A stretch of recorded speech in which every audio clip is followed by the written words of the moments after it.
got this feeling, baby, we're invincible.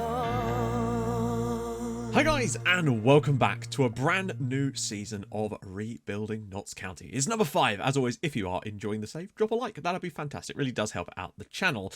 Now then, this has been a very strange summer. Those of you that watched the analysis video will know that I talked about potentially letting a few players go.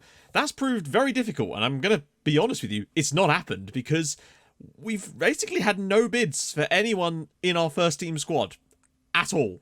There have been some bids, just not for the players I wanted or from anyone, really. It's really strange. The big clubs are very quiet, which maybe means that we're not actually as good as we think we are. I don't know. I expected to have bids for Cyrus Campbell, to be honest, but not a one. But that's all right, really, because he's still the best player at the club. The way he finished last season was truly phenomenal.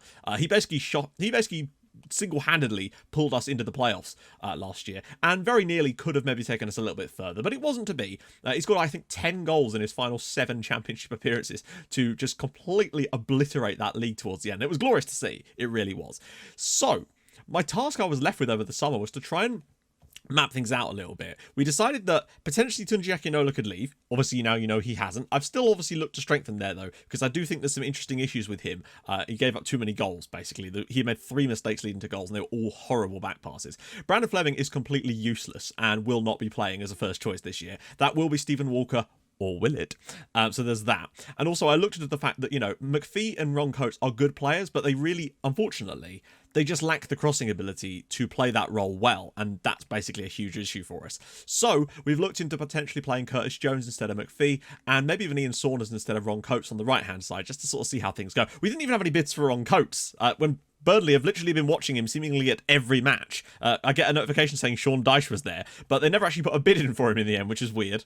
Booty was of course, player of the season in the Championship, so that makes it 3 times out of 4 seasons Regan Booty has been player of the year. Insane.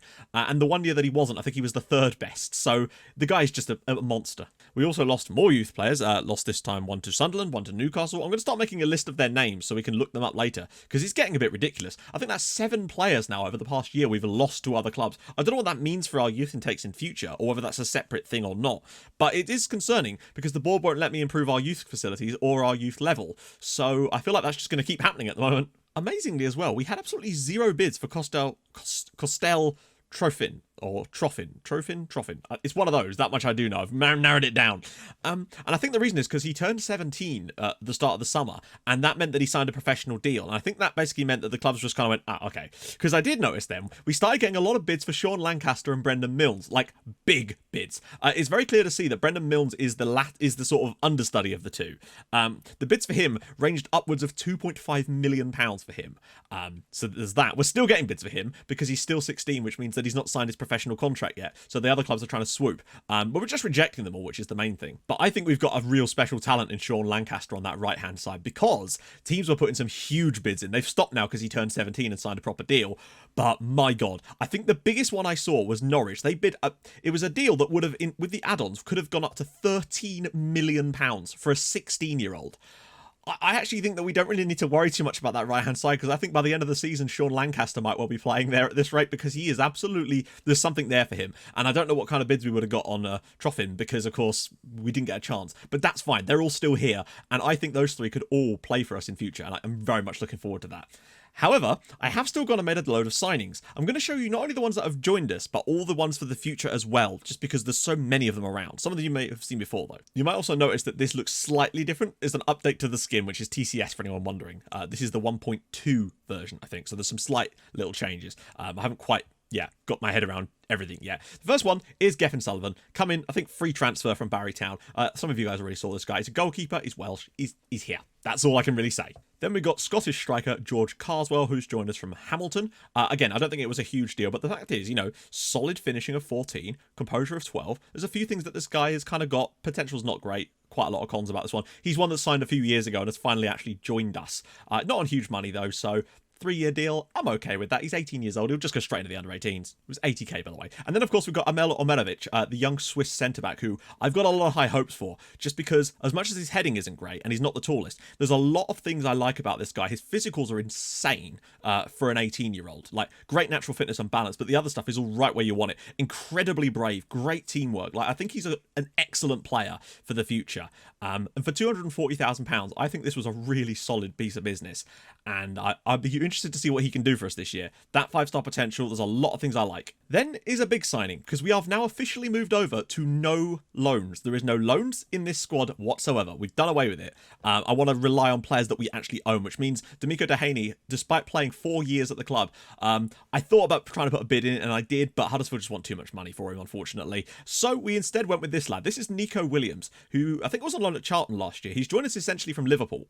But as much as, like, he's a little bit better than Dehaney, I feel like.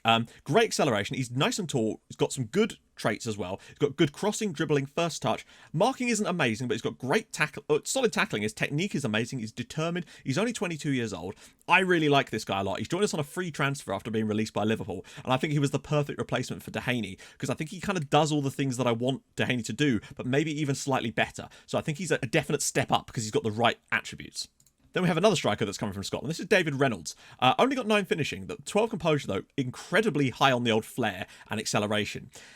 He was one of those ones that was rated incredibly highly, like just insanely highly by my scouts, so I couldn't resist bringing the lad in. He's joined us from Hearts, another Scottish striker. He'll go straight into the under-18s, probably, in fact, for the under-21s, so I'm all right with that. He was 120k, by the way. And there was also another central midfielder who, again, I'd signed up before. This is Harry Mcguigan. Again, look, technique of 15, decisions, bravery. Like, his actual mental stats are incredibly good where you want them to be, I feel like, anyway. A determination is fine. Not high on the flair, but that's fine. It's a bit no-nonsense. His passing, vision, work rate, all decent. Solid first touch. His long shots are a bit shit, but that's okay. Again, £120,000 this time from Motherwell. This is when we were really raiding the Scottish leagues, and these guys are all finally joining us. And then some of these guys look like they're pretty solid, to be honest, and will just give us even more backup in that midfield. And that's actually, amazingly, there's a few more players that will join us later in August too, but that's actually all the players that have currently joined the club. But I have signed a load more. This is, I don't know how to pronounce this name, I do apologise. Jael Keferov, who is an Azerbaijani left winger. He's only cost like £60,000. The main reason I was interested in him is, honestly, I took a few players on trial from, I had them scout a lot of the under-18 of the national teams, and it's a good way of finding some players, particularly when we've got so many leagues turned on. I can't actually be afford to sending the scouts out to scout every player anymore. It just takes too long, and we don't have enough scouts to do the job. However, looking at some of these sort of smaller European nations and some of their players from the under-18 squads in the national teams, as well as the under-21 teams, but if you see a player who's like 17 in the under-21s, it stands to reason there's a reason why. But this guy has got he's just insanely fast. Very, very fit. Decent crossing. Dribbling is poor. Okay determination. I don't think he's going to be anything magical for the future, but for £60,000, I thought it was worth a punt just to try something out, you know. But there's another one that I'm really pleased with. And this is him. This is Eliran Bukbut, he's joining us from Maccabi Netanya over in Israel. And I know that his potential ability is pretty low. 17 years old, though. But there were so many things I liked about this guy that I couldn't really see past the fact that he'd actually be a really decent player on that left-hand side for us. He's not the tallest, that much we know. Great acceleration of 15, though. Solid physicals for a 17-year-old. He's very aggressive, incredibly brave, very determined. He's got great work rate, teamwork. From a defensive standpoint, marking's not great. Passing's solid, though. He's got good tackling, though, which is nice to see. Not great from the heading, but also 11 crossing and 13 dribbling. Decent first touch. I thought that his attributes just outweighed any kind of negative aspects of the fact that he might not have that great in terms of potential. He won't be joining us till January, as will all those other guys. But it's not cost us a great deal of money. And I thought a chance to get a 17-year-old Israeli lad in like this with some really solid attributes. I thought, you know what? Screw it. Let's try this one out. So Stephen Walker will still be starting at left back, but this guy could definitely give him a run for his money in January. And honestly, the squad isn't really going to change a great deal. We've got some youngsters coming through that maybe were out on loan at last year, will find themselves a place in the team this year.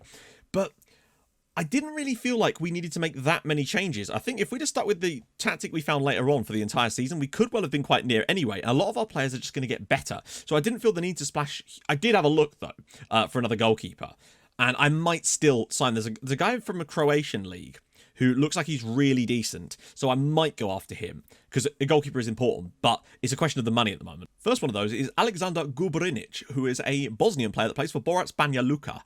Now, he, again, is one of these players that I would probably just deploy slightly deeper, obviously. But there's a little bit more to like about this guy. He's 18 years old. He's got a decent number of under 21, well, a couple of under 21 caps for Bosnia. £150,000. I assume he'll join us in the end. But again, it's just like good technique, great work rate, decent vision, teamwork. As a 6'2" as well. He's got that added height that I really like. We start off at home against Cardiff City. Obviously, down came Fulham, Blackburn, and I can't remember who exactly. Newbies to the league. Rotherham, they're definitely new. Luton were promoted as well. And I can't think who else came up. It might have even been Charlton, actually. So, we're starting up against Fabio Pecchia's Cardiff City. No idea about that, in all honesty. So, Tyrese Campbell will still be our first choice striker, but I will be using Troffin at basically every possible opportunity. See, Coates's still wanted by people, by Newcastle, but they've not actually put a bid in at any point. But we've also got a lot of players that count as homegrown now, which is very nice. I'm going to start with Ron Coates there because I still want to see, but I'm also going to start with Curtis Jones on the left. In the middle of the midfield, obviously it's going to be a Booty-Burton partnership. Burton's actually been... There's been some bids. Birmingham put a bid in for Robbie Burton, which was really weird. I think he's still under bid right now, in fact. Yeah, £2.3 million. So that's kind of strange. Hermanson can play back here. That's fine. Nico Williams will play there. Hughes and Akinola and Stephen Walker with McGee. So really, there's very few changes to the actual overall lineup. Williams is the only player that's going to slot straight in right about now. Jones, I think, will do a better job overall, though. But I think it's behind that where the real strength is now lying. So with that in mind, on the bench, we're going to go with Lennon, Fjortov Lervik, of course, Ian Saunders, Mamikon Oz, Dara O'Shea, Scott Fewster, because he is going to be my backup centre midfielder for the moment. And, of course, Costel Troffin. So, yeah, it's weird. Like, we've signed loads of players, but they're all, like, future signings. All for the future. And I really do think that's going to make a massive effect for our under-19s and under-21 side this year. And we'll see some of them coming through, obviously. But I just didn't want to rush in and try and smash out huge money. Because the fact is, the kind of player that's 2.5 or 3.5 stars or 4 stars in this team right now, honestly would cost £6 or £7 million for us to actually try and sign someone like that. Unless we pick up a gem like Oz from another league. And honestly, I still think the finances on his deal was shocking. So there's that. So the only real change is Nico Williams. I think that's going to be a big change. And we for those of you that didn't watch the analysis video, we basically found that Stephen Walker, when he was in the team, we only conceded an average of a goal a game. Whereas when Brandon Fleming was in the team, it was an average of 1.69, which is a massive difference, nearly double.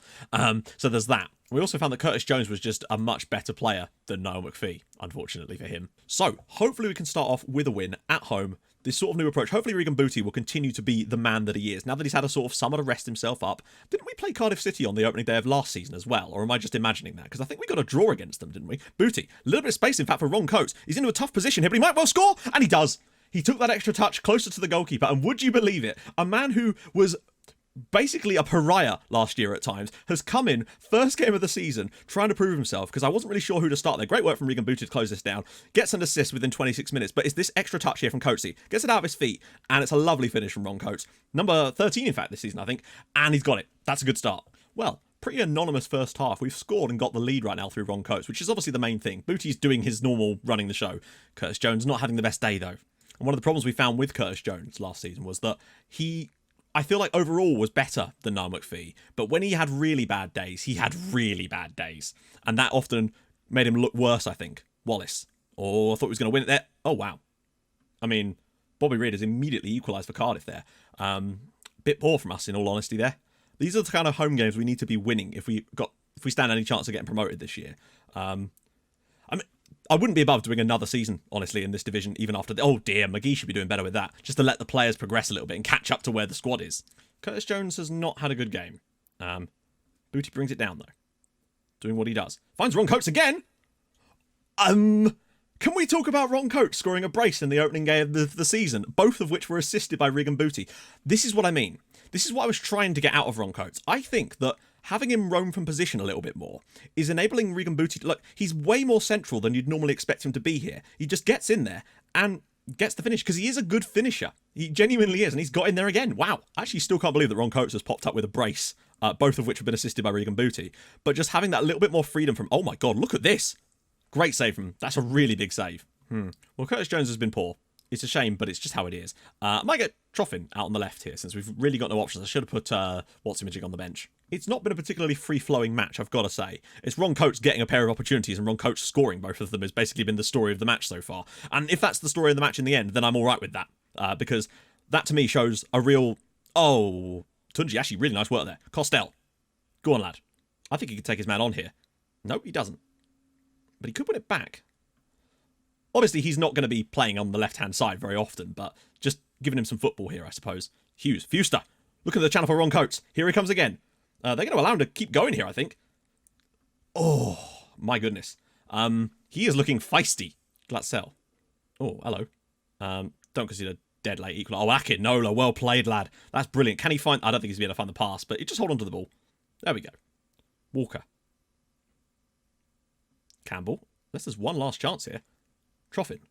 And there it goes. Notts County 2, Cardiff City 1. I think that's a deserved victory. We created the better chances on the night, just about. Unfortunate to concede the goal. I mean, and no, unfortunate. It's just bad defending. Ron Coates, though, really, really good. Regan Booty's picked him out twice, right when we needed him to, and Ron Coates has delivered the goods. I mean, that's about as much as I could ask from the lad. He is... I've given him a chance today, because I wasn't really sure about it, and he has come up with the goods, getting both the goals today. Both excellent finishes, because he's roaming from position a little bit more. Booty's got the quality to find him when he gets into those positions, and he's acting like an auxiliary striker at times, and he's actually got the quality to do that. He's not a creative player. He's definitely a goal scorer when he gets the opportunities, and now he's taken 2 of them today. Beautiful.